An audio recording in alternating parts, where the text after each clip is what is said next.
వాళ్ళు చాలా మాటలు మాట్లాడినారు మొన్న. ఎలక్ట్రిసిటీ మీద వాళ్ళు చాలా మాటలు మాట్లాడినారు మొన్న. ఎలక్ట్రిసిటీ జెన్కో కావచ్చు, ట్రాన్స్కో కావచ్చు, డిస్కామ్లు కావచ్చు తీవ్రమైన సంక్షోభంలో ఉన్నాయి, నాశనం చేసిపోయింది కేసీఆర్ ప్రభుత్వం అని చెప్పి నోటికొచ్చిన మాటలు మాట్లాడినారు. నేను ఒక్కసారి దయచేసి ఇది గమనించాలని చెప్తా ఉన్నా. తెలంగాణ ఏర్పడ్డ నాడు ఈ మొత్తం ప్రజెంటేషన్ మీకు ఇస్తాను, పబ్లిక్ డొమైన్లో పెడతాను, ఇది అందరికీ కూడా అందుబాటులో ఉంటుంది. మీరు ఎవ్వరు కూడా తర్వాత క్షుణ్ణంగా చదువుకోవచ్చు. ఎన్ని రకాలుగా దీన్ని పరీక్షలు చేయాలో, ఎన్ని రకాల స్క్రూటినీ చేయాలో అవన్నీ కూడా చేసుకోవచ్చు, మాకు అభ్యంతరం లేదు.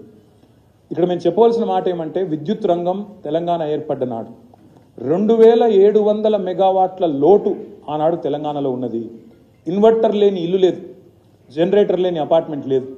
చిన్న చిన్న జిరాక్స్ సెంటర్లలో, చిన్న చిన్న కిరాణా షాపుల్లో కూడా ఆ రోజు బత్తి వెలగాలంటే ఇన్వర్టర్ లేకపోతే బత్తి వెలగదు, మధ్యాహ్నం పంక తిరగదు, కాలిపోయే మోటార్లు, పేలిపోయే ట్రాన్స్ఫార్మర్లకు లెక్కలేదు. 22,000 కోట్ల అప్పు ఆనాటికే మాకు అప్పచెప్పి 2700 మెగావాట్ల లోటు విద్యుత్తుతో మాకు ఆనాడు అప్పచెప్పి పోతే మేమేం చేసినామో ఒకసారి చెప్పాలి మీకు. ఏం చేసినామంటే, మాకు అప్పచెప్పినాడు 7,778 మెగావాట్ల స్థాపిత విద్యుత్ సామర్థ్యం.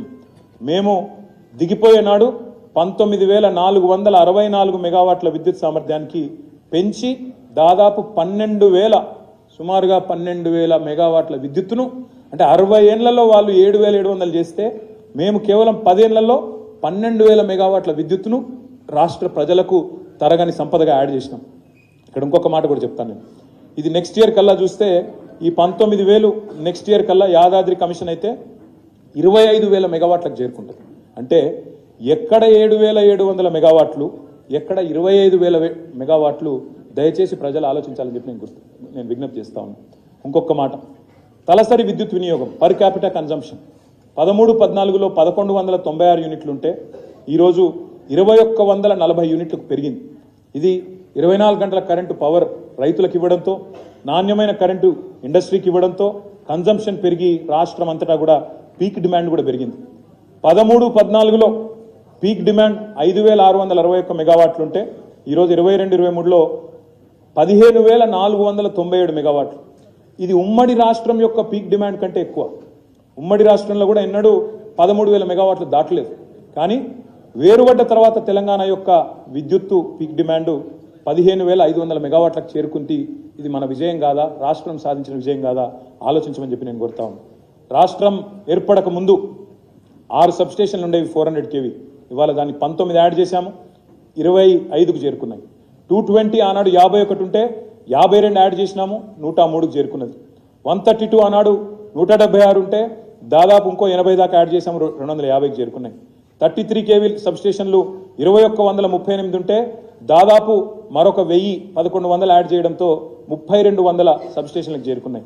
వ్యవసాయ మోటార్ కనెక్షన్లు 19 లక్షలు ఆనాడు ఉంటే 28 లక్షలకు చేరుకున్నాయి. మన ముఖ్యమంత్రి గారు చాలా అమాయకంగా అడుగుతున్నాడు, మరి కాళేశ్వరం నీళ్ళు వస్తే, కాలువల ద్వారా నీళ్ళు వస్తే ఎందుకు మోటార్ కనెక్షన్లు పెరిగినాయని అడుగుతున్నాడు. భూగర్భ జలాలు పెరిగితే, రైతులు ఎక్కడికక్కడ బ్రహ్మాండంగా ఉచిత విద్యుత్ ఇస్తుంటే, 24 గంటల విద్యుత్ ఇస్తుంటే, నాకు అక్కడ బటన్ నొత్తితే నీళ్ళు వస్తుంటే అది వాడుకుంటున్నా ఫ్రీగా, లేకపోతే ఎప్పుడో ఎక్కడి నుంచో వచ్చే కాలువల కోసం ఎదురు చూపులు చూస్తున్నా? అమాయకత్వమా, అజ్ఞానమా? మరి ముఖ్యమంత్రి గారిది ఆలోచించుకోవాలని చెప్పి కూడా నేను కోరుతా ఉన్నా.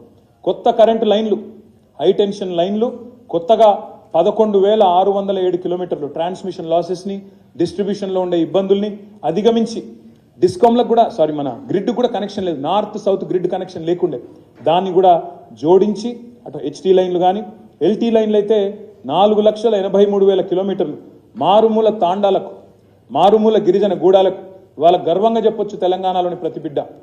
ఇవాళ తెలంగాణలో ఏ తాండా కానీ, ఏ గూడెంలో కానీ కరెంటు లేదు, మాకు ట్రాన్స్మిషన్ లేదు అనే పరిస్థితి లేదు. ఊరికి చివర ఉన్న, మీకు గుర్తుండాలా, ద్రౌపది ముర్ము గారు నిన్నగాక మొన్న ఇక్కడికి వచ్చినారు, మన రాష్ట్రపతి గారు. ద్రౌపది ముర్ము గారి సొంత ఊరు ఒడిస్సాలో ఉంది. ఒడిస్సాలో శ్రీమతి ద్రౌపది ముర్ము గారు రాష్ట్రపతి అయ్యేదాకా ఆమె ఊరికి, ఆమె గూడానికి కరెంటు రాలా. తెలంగాణ పరిస్థితి అట్లా కాదు. కేసీఆర్ ప్రభుత్వంలో ఇవాళ మీరు ఏ తాండాలో, ఏ గూడెంలో కూడా మీరు కరెంటు లేని తాండా లేదు, కరెంటు లేని గూడెం లేదు, బత్తి వెలుగని ఇల్లు లేదు. ఇది ధైర్యంగా చెప్పొచ్చు. ఇక్కడ ఒక్క మాట చాలా ఇంపార్టెంట్ మాట, మేము పెట్టిన ఖర్చు ఇవన్నీ చేయడానికి పెట్టిన ఖర్చు 1,37,517 కోట్లు. కానీ మోస్ట్ ఇంపార్టెంట్, ఇవాళ దాని మార్కెట్ వాల్యూ ఈ పెట్టిన ఖర్చు వల్ల సృష్టించిన అసెట్స్ ఏవైతున్నాయో దాని మార్కెట్ వాల్యూ 6,87,585 కోట్లు. ఒక్క ఎలక్ట్రిసిటీ రంగంలో రాష్ట్రం 6,71,000 కోట్ల అప్పులని వాళ్ళు అంటున్నారే. ఇక ఒక్క ఎలక్ట్రిసిటీలో మేము సృష్టించిన ఆస్తుల యొక్క సంపద ఈరోజు మేము కాంగ్రెస్ ప్రభుత్వం చేతిలో పెట్టింది 6 లక్షలు కూడా 5 టైమ్స్ ఉంటుంది మార్కెట్ వాల్యూ తీసుకుంటే. మరి 6,87,585 కోట్లు. ఇది వాస్తవం.